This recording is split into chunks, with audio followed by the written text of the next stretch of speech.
What if the relentless stream of Western news coverage on the conflict in Ukraine is fundamentally wrong? What if, behind the headlines and aid packages, the war has already been decided, and the West is simply refusing to see its own defeat? In a stunning and highly controversial discussion, renowned economist and foreign policy analyst Professor Jeffrey Sachs drops a geopolitical bombshell, arguing that Russia already achieved victory in the war of attrition, and that the West's current policy amounts to a dangerous gamble that has failed from the start. In this deep dive, Sachs dismantles the prevailing Western narrative by asserting that Russia's victory was obvious from the start, due to Ukraine's inability to match Russia in personnel and armaments. The real root of the conflict, he argues, is not a simple act of aggression, but a long-running, reckless U.S. adventure to push NATO eastward, a strategic blunder that top American diplomats had explicitly warned against. Professor Sachs outlines a stark path forward, asserting the war must end with a settlement based on Ukrainian neutrality and an acceptance of territorial losses. Moreover, he levels sharp criticism at Ukrainian leadership, suggesting President Zelensky's refusal to negotiate is doing no favor to the Ukrainian people.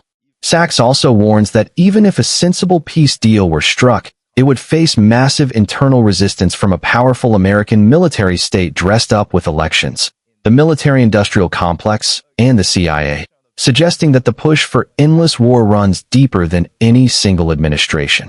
This is a must-watch for anyone who wants to understand the geopolitical undercurrents that are reshaping the 21st century. Yeah, any phrase by land swaps or anything else, everything is imprecise, varying by the hour and day. So I don't take the words literally. He doesn't mean them literally. What supposedly could be meant by this in terms of swaps is that Russia would get, quote unquote, all of two oblasts, Donetsk and Lugansk, the Donbas oblasts, and it would, quote, swap area that it has claimed in Zaporizhia and Kherson that it doesn't control right now. So that would be called a swap. It would say Kherson City or Zaporizhia City would remain Ukrainian, and Russia would stay in the parts of Kherson and Zaporizhia where its troops have reached the front lines, but not beyond that. That could be what's meant by a land swap. Honestly, until something is spelled out, trying to figure out what Donald Trump means is just not possible precisely. Yeah, and Russia and Vladimir Putin's approach has been, as it always is, very diplomatic on the one hand, but there are rumors of Ukraine. Of course, we know that Ukraine is very much against any kind of settlement of this conflict at this time. And there's even rumors that they might try a kind of Kursk invasion in the Bryansk region.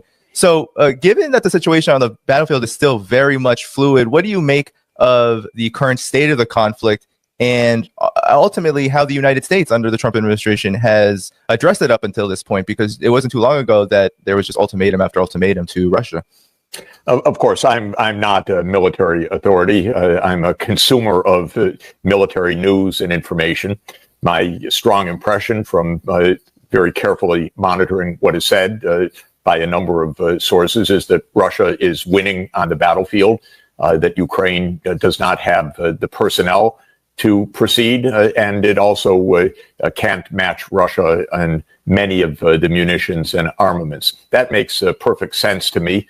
It is clear that in a war of attrition, as this one essentially is, Russia's going to win this war. That, I think, was obvious from the start. So in this sense, Zelensky's refusal to negotiate does no favor to the Ukrainian people. It's not what the Ukrainian people actually want, as best we can tell. The most recent survey data that is being widely discussed shows that a significant majority of the Ukrainian people want the war to end with negotiations. Zelensky is a military dictator in essence right now. He rules basically without a vote. He is long past his term of office. I'm underwhelmed by Zelensky and have been from the very start. Of course, I have regarded him mostly as a puppet of a variety of forces, the extreme nationalist right of Ukraine on the one part, the United States for a long time. And when the United States started to say, we don't want to go on with this gambit of ours because it failed, then of the Europeans. No doubt Zelensky's in a tough fix, but he's putting his countrymen in an even far worse situation. This war should stop. There should be a settlement on the basis of neutrality, an end of this absolutely reckless U.S. adventure started in the 1990s of moving NATO to Ukraine and to Georgia, and some territorial losses because the United States and the Ukrainian post-2014 regime gambled, and they lost. They had many chances to avoid losing the Donbass. It was called the Minsk II agreements. But the United States and Ukraine said, no, we're not going to honor the Minsk II agreements. We're not going to give autonomy to the eastern regions of Ukraine, that is Lugansk and Donetsk. They gambled. I know that the American officials thought that they had the winning hand. I never think much of American strategists, by the way. They're failures. They're not very clever. They got this wrong, and I think predictably so.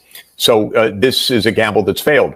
But Zelensky, for many reasons that are absolutely hard to weight appropriately or give a precise estimation, fights with the lives of his countrymen. It could be the mega corruption that is no doubt present in Ukraine. It could be his fear of the extreme right, that they would take him out if he made a compromise. A senior Ukrainian official said that to me many years ago. Well, Zelensky has no choice. If that's true, he should not have stayed in the job. For whatever reason, he's doing great damage to Ukraine and to the people of Ukraine. They're getting killed in huge numbers. They are losing on the battlefield. There was no way to win this war because either they, quote, would be winning it and then there would be an escalation, perhaps to nuclear war, or they would lose. There was no winning this war. This is a crazy U.S. gambit, as I said, going back to the 1990s to win a piece on the global chessboard. That's what Brzezinski said. That's what he wanted. That's what he wrote in Foreign Affairs in 1997 in the Geostrategy for Eurasia. That's what he explained in the Grand Chessboard. And it's been played out. And Brzezinski got it wrong, badly wrong. And all the presidents played out this game. They kept thinking they could win their way or bluff their way to grabbing Ukraine for the U.S. side. And Russia was never going to let it happen. And it should never have been tried. Professor Sachs, is there truly a way out? I want to know your kind of understanding and analysis, given your experience. You know, you've sat with leaders, you've advised them. How would an actual statesman or a diplomat actually approach this issue? Because as you just laid out, the situation is bad. And the latest news leading up to renewed U.S.-Russia talks are not good for the Ukraine, U.S., NATO side. So how do they handle this? Because right now, despite the enthusiasm, there still is a lot of talk of kind of dictating terms to Russia, which doesn't appear to be very diplomatic in many respects. But how would a real statesman handle this, Professor Sachs? It's a great question, Danny, and it's not an easy one to answer for a reason that will become clear. I wrote a book about one such episode, and that was the Cuban Missile Crisis and the aftermath in which the U.S. and the Soviet Union negotiated the Partial Nuclear Test Ban Treaty. And I wrote a book about John F. Kennedy's leadership from the time of the Cuban Missile Crisis through the successful negotiation and then Senate ratification of the Partial Nuclear Test Ban Treaty. And the essence of the story is that first, Kennedy understood that there was a win-win to peace, and there was a real risk of nuclear annihilation if Kennedy listened to the hardliners. Second, he understood, this is back in 1962 and 63, that Khrushchev, his Soviet counterpart, was in the same situation as he was, hearing from hardliners but understanding it's too dangerous to go the hardline route. Well, Kennedy and Khrushchev found their way out of the Cuban Missile Crisis peacefully. Both sides withdrew short-range offensive nuclear weapons aimed at the other side, the Soviets from Cuba, the United States removing missiles from Turkey. The United States pledged never to invade Cuba again, a pledge that it maintained. And on that basis, the crisis was peacefully resolved. We know we came within a hair's breadth of nuclear war, actually, another long story. Even after the agreement was reached, a disabled nuclear submarine almost mistakenly and accidentally, in a way, triggered a nuclear war. So after those events, Kennedy and Khrushchev realized they had to do more than simply step back from the abyss. They had to pursue actual peaceful coexistence. And in 1963, they negotiated the Partial Nuclear Test Ban Treaty. Now, what Kennedy did was, first of all, understand pragmatically what kind of deal could be reached. He understood that a deal could be reached that would be in the mutual interest of both parties, and he pragmatically negotiated that. He did something else absolutely remarkable, which is why I wrote the book, by the way. He made a public explanation of peace to the American people, even a peace campaign in the summer of 1963. He gave a famous speech on June 10, 1963, called the Peace Speech, which I encourage everyone to listen to. It's one of the most remarkable speeches of modern history. After that, he embarked for Europe. That's when he appeared at the Berlin Wall, when he spoke to the Irish Parliament and so forth. He bolstered his backing in those weeks by public appeal. Then he faced opposition to this deal from his own Joint Chiefs of Staff. And they testified in a very unpleasant way to the Senate that, well, this is all very dangerous. You can't trust the Soviets and so forth. And Kennedy went on a public tour in the United States explaining it's no miracle, nothing is sure in this world, but this is the best bet. In the end, the Senate overwhelmingly ratified the treaty. That's statesmanship. Tragically, there's an endnote or a coda to this. Kennedy was killed a few weeks after that. You know, for a long time in my life, knowing a lot about this, I didn't take a stand on what actually happened, but I'd say in the last 15 years of very extensive reading and files being released and even new files released in recent months, I'm pretty convinced the CIA took him out and took him out because of his peace initiative. And I think it is James Angleton who bears the most responsibility for this. And it is arguably true that every president since then has been a hostage to the CIA and to the American deep state. And that the lesson of statesmanship that I just explained, maybe it's no lesson. Maybe the lesson is keep your head down or you'll get knocked off. The truth is, and here's the point that I'm making, Trump probably, no one can guess, but probably would like this war to stop. He'd probably like to say that whole NATO thing, that was stupid. That was some failed gambit. He'd like to say this was Biden's war, even though, in fact, by the way, it was Obama's war, Trump's war, Biden's war, and Trump's war again. Yes. This is a deep state war. He knows that all of that would be subject to attack. He'd be called an appeaser. Munich, 1938. You know, you tell the truth in the United States and you're attacked by idiots like Lindsey Graham or fools like Richard Blumenthal. I mean, these are just terribly ignorant people. Lindsey Graham, I call him the stupidest senator in the whole Senate. But in any event, yeah, he'd be attacked. He'd be attacked by Starmer because Britain is Russophobic to the core, always has been since 1840. Britain is even crazier than the United States because it has the same hegemonic aspirations and memories and nostalgia, I would say, and it's nothing right now in terms of global power, but it thinks it is one. So Starmer would jump up and down, and Merz would jump up and down, and Macron would jump up and down. And the job of the president would be, now this is the point, a statesman would not only make the deal, but he'd explain it. And you know what? If he explained to the American people, extending NATO was a gambit. It was against a promise that was explicitly made to Gorbachev and to Yeltsin back in 1990, 91, and 92. It was a bad idea. We knew it was dangerous all along. Our top diplomats told us that. George Kennan told us that. Jack Matlock told us that. Bill Burns told us that. All of them said the same thing. We knew it, but we thought we could get away with it because Russia was weak. Well, they played the poker hand. They bluffed. They raised the stakes. They lost. So now we're ending this particular game.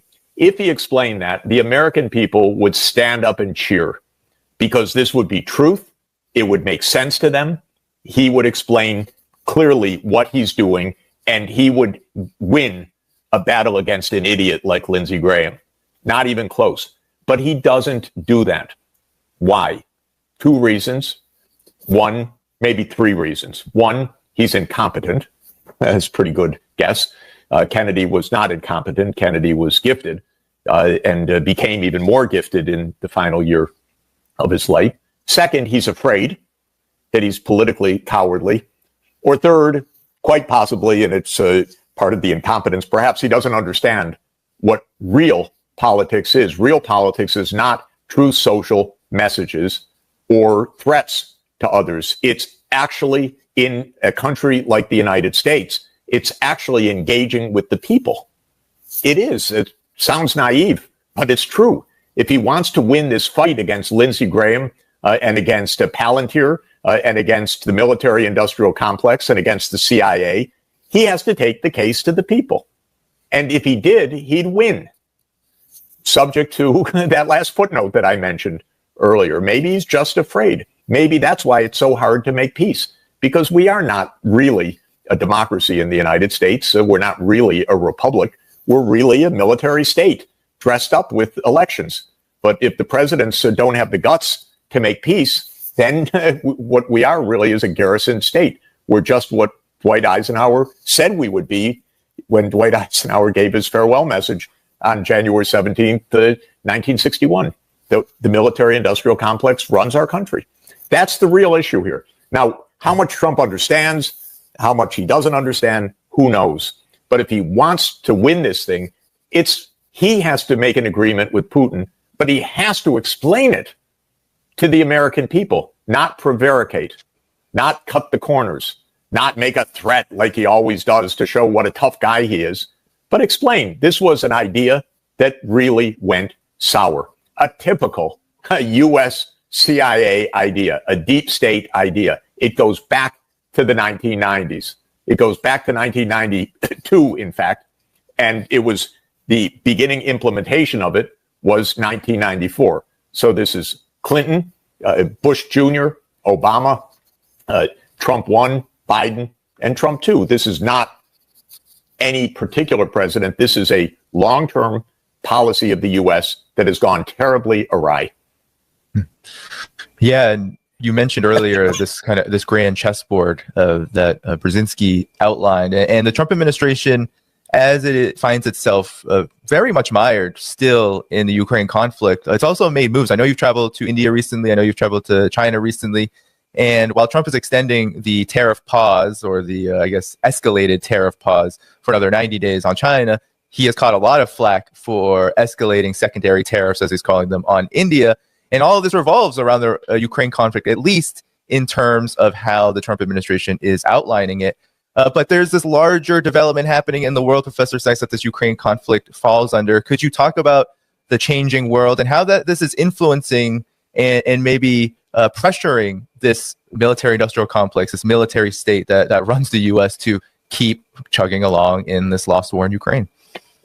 We are in the midst of one of the most profound changes of geopolitics in many centuries, actually, because I think it's right to say that starting in 1492 and 1498 with the voyages of Columbus and da Gama, and with the beginning of European ascendancy up to around 1700, and then from 1700 to around 2000 with the fact of European global dominance, a world in which the West was ascendant and then dominant for centuries has ended.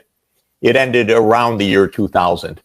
China's remarkable economic success, made of very hard work and very smart economic policies, was the single most decisive element in ending the Western dominance. But the real story of ending the Western dominance was that after two world wars, Europe, in its exhaustion and its moral exhaustion, gave up, either relinquished or by defeat in war, its colonies all over the world.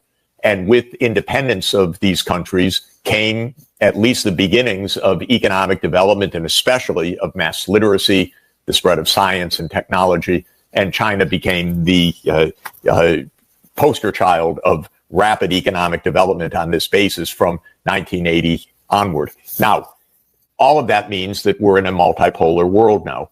China's a great power. The United States cannot defeat China. It couldn't even fight a war with China successfully in China's neighborhood, even though the U.S. Seems to plan for one right now related to Taiwan. India is a great power by my calculation, not everybody's, but I believe it's already a great power. It's got a major economy. By purchasing power standards, it's the third largest in the world. It's got a very sophisticated scientific and technological and professional class. It's a nuclear power and so forth. Russia is obviously a great power, whether the United States likes it or not. It's not the third-rate power that Brzezinski envisions. It's the world's largest landmass, 17 million square kilometers, vast resource base, incredibly skilled technological workforce, and so forth. And it's very strong military, 6,000 nuclear warheads. All of this means we're in a different kind of world from the world that the United States believed we would have at the end of the Soviet Union in December 1991. When the Soviet Union went down, which had been the aim of the American strategists during the Cold War, they said now it's a unipolar world. And in the unipolar world, the U.S. dominates. There was a remaining task, which was to break Russia apart as well. Brzezinski opined that maybe Russia would become a loose confederation of three states, a European Russia, a Siberian Russia, and an East Asian Russia. Okay, these are the kind of fantasies and dreams of these strategists. But the idea was the U.S. was unipolar. Well, the U.S. is not the unipolar power. It's not the hegemon. It faces many other powers. The U.S. cannot impose its will. It can't impose its will on Russia. It cannot impose its will on China. It cannot impose its will on India. It can't impose its will on Brazil. So I've named 4 of the 5 original BRICS countries where Trump has gone after them in recent weeks to try to bring them to their knees. Lula, president of Brazil, put it most clearly. He said, we don't need an emperor. Thank you. And Brazil is not caving. India is not caving. This extra 25% tariff on India is such a profound miscalculation of American foreign policy you can't even imagine. Within a few days, it has opened the eyes across India to the mythology that India was going to be the great partner of the U.S. against China. I always told them, it's stupid. Don't believe it. I've seen you on Indian media. Yeah. Yes, say that same thing. Continue. I was telling them for years. Are you kidding? You think the U.S. is going to side with you, and that you should join the Quad against China and so forth? This is ridiculous. I told them, make good relations with China. Then you're 40% of the world population. The two of you can make the multilateralism at the UN really work. You can make the new world order based on international law. Don't play the U.S. game. Well, in any event, they doubted me for a while. I think a lot of the Indian leaders, they liked me, but they thought I was too sardonic about my own country. But Trump pulled it off. Within 48 hours, he convinced them entirely. President Modi's off to see President Xi Jinping. President Modi spoke with President Lula. President Modi is going to be hosting President Putin. It all happened within a few days because they understand what this is all about now. Do you agree with Professor Sachs's provocative analysis, or is he wildly off the mark? Leave your thoughts in the comments section below. We want to hear your perspective. Don't forget to like this video to help share this critical discussion. And most importantly, subscribe to the channel for more exclusive reports and analysis. We should understand that there's more at stake between the two countries than only Ukraine, although Ukraine's a big deal. There's the nuclear arms control.